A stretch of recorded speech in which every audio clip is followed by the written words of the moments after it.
when you make a drawing or a painting of an object or a place or a person, ideally you'll form some kind of a connection with that subject matter. And what that means is if for instance, I go out and I decide I want to practice drawing a woman. So I go and I Google pictures of women and I pull up some random photo of a person who means nothing to me and who I know nothing about. And I spend some time painstakingly making a copy of that photo. It's not the same as if I was to draw my wife or if I was to draw, a family member who I have a connection to. The difference is that when you have an emotional connection with your subject, that somehow, regardless of the quality of your accuracy, you'll have that connection that you have with your subject is embedded in the art itself. So if you care about what you're making art about, that care will show in the art. One of my favorite paintings is Van Gogh's painting of his shoes, which hangs in the Metropolitan Museum in New York.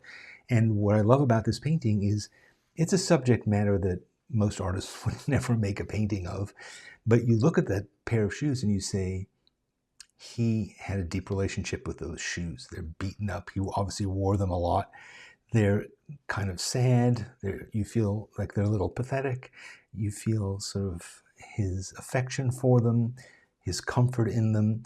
You get all that out of these bits of paint that are smeared on a piece of canvas in a deep sense. And, I think that a lot of times we think that the topic of our art needs to be something important, but I think it needs to be something that we care about.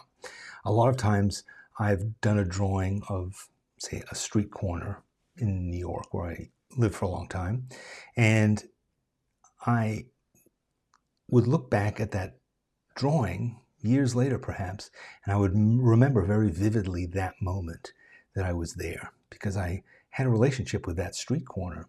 I had a connection to it, and I would remember exactly what that day was like. I would remember where I was sitting, what the temperature was like, what was going on around me. It was like a little time machine that took me back to that moment because I had developed feelings about it, because I had spent time there studying it, being in it, being part of it. It's very different from drawing, again, from a photograph, particularly a photograph of a place I've never been. I'm not going to have those kinds of connections. And again, those connections somehow ineffably appear in the drawing that I make.